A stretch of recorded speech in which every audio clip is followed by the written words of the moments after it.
Merry Christmas FPL managers and welcome to our Boxing Day special. This is our preview for Gameweek 19. In this episode we're going through the best captaincy picks, the clean sheets odds and frequently asked questions. Let's begin with captaincy options. Salah playing Newcastle home, Kane playing Bournemouth home, and our punt pick is Rashford playing Huddersfield also home. 43% of votes went to Kane on our Twitter poll, followed by Salah 32%. Moving on to clean sheets odds.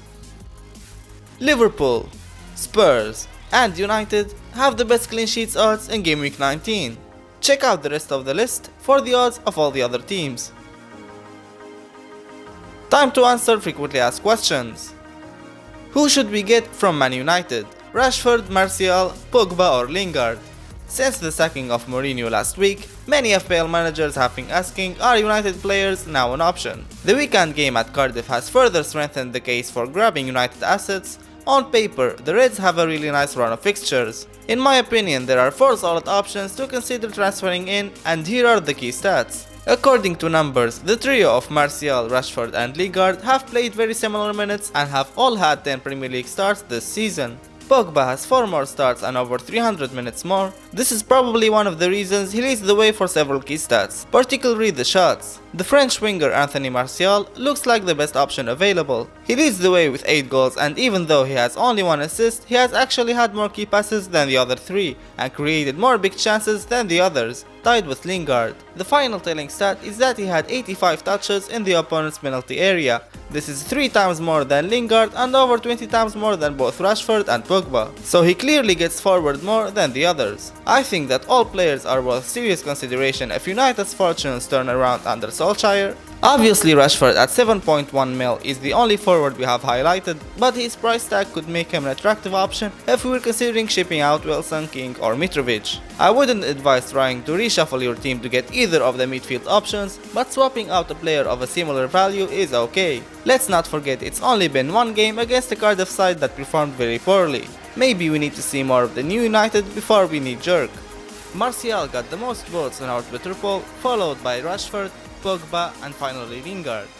No clean sheets for Man City in the last 5 game weeks. Is it time to sell Man City defenders? After keeping 6 consecutive clean sheets between game week 5 and 10, many managers felt it was necessary to have at least 1 Man City defender. However, they've only kept 1 clean sheet now in 8 matches. Is it time to sell? There are a few reasons why I believe that we don't need Man City defensive options, for the time being at least. Firstly, there's the small issue of Pep's rotation. There are only 3 defensive options that are pretty much guaranteed to play: Ederson, Walker and Laporte, but I don't feel these players offer much value for money. Ederson is very rarely obliged to make saves as City dominate possession, so no save points and therefore no bonus either. Ederson has scored 9 points over the last 5 game weeks. Compare this to Alisson, who cost the same, yet scored 29 points over the same period. Walker at 6.5 mil is the 3rd most expensive defender in the game, and if he isn't getting clean sheets, then his value plummets. He has scored 1 goal over the first 18 game weeks and hasn't provided an assist over this time. 11 defenders have scored more than the English right back. Over 50 defenders have registered at least 1 assist. Considering he plays for the current Premier League champions who have scored 50 goals so far this season, his contribution is too little to bet on. Laporte at 6.1 mil is better value than Walker and is currently the best option in City's defense, especially if you got him when he was 5.5. But it's hard to justify keeping him when City are just struggling to keep clean sheets. Like Walker, the French centre back has only scored 1 goal this season. In my opinion, there's only 1 City defender who's worth his money: Benjamin Mendy. Unfortunately, he's out injured and is not expected to return until February. I'd keep away from City defenders until Mendy is back, or they tighten up at the back and start putting back-to-back clean sheets together.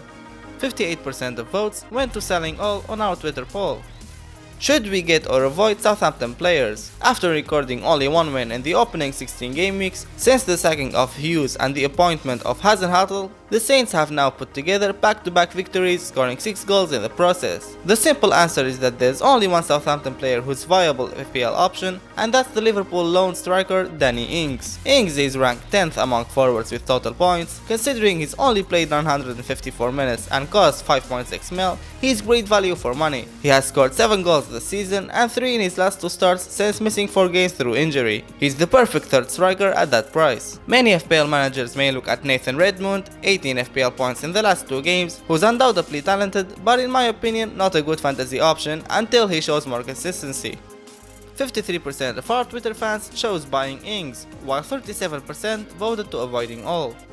Should we double up on Liverpool defenders? 5 of the last 7 game weeks have proved successful for any FPL managers who's had a combination of any of 2 of Van Dijk, Robertson and Alisson. Liverpool have kept 11 clean sheets in their opening 18 games and have only conceded 7 goals. Can Liverpool continue these formidable defensive statistics? Very doubtful. But whilst they're in this kind of form, it's definitely worth considering, especially now that you can get Lovren for 4.9 mil, who's likely to start the next 6 or 7 matches due to the injuries of both Gomez and Matip. Who else could you get for that price with such potential for clean sheets? Fixtures look great, especially for Gameweek 22, where they have a run of 10 fixtures where they only face one of the big 6, United away in Gameweek 27. I would definitely expect Klopp's men to record at least 5 clean sheets over this run of 10 fixtures. My advice is to double up on Liverpool defense and go with the flow.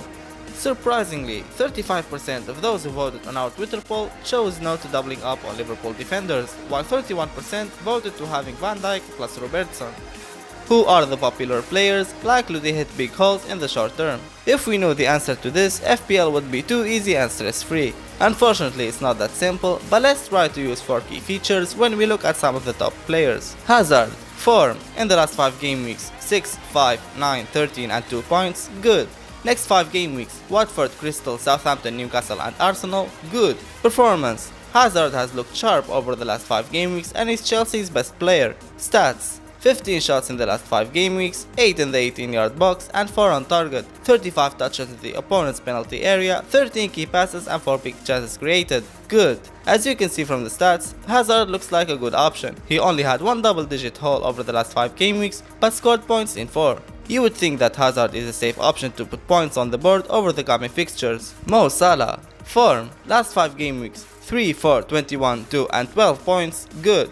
Next 5 fixtures, Newcastle, Arsenal, City, Brighton and Crystal Palace, fair. Performance. Looks like he's back in the kind of form he was in last season, very good. Stats. 14 shots in the last 5 game weeks, 10 in the 18-yard box and 8 on target, 2 big chances missed, 43 touches in the opponent's penalty area, 15 key passes and 3 chances created, good.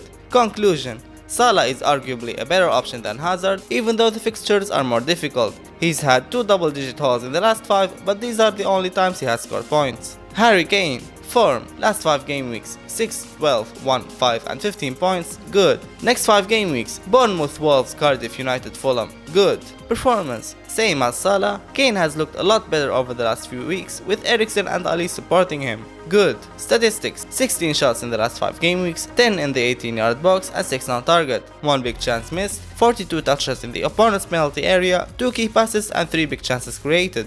Good. Conclusion.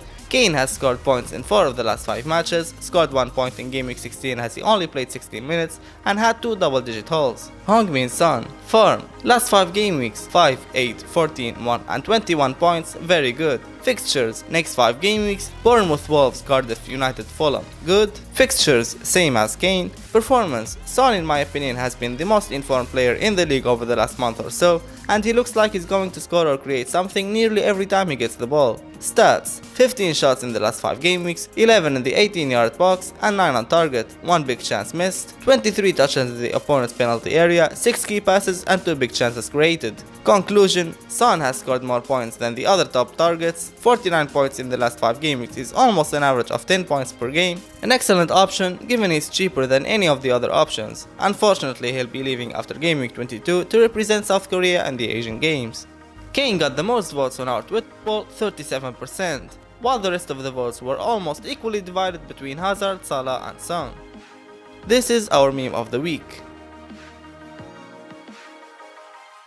We've come to the end of this preview. Visit our Facebook, Twitter and website for daily updates. Thank you for watching, wish you all happy holidays and good luck in Game Week 19.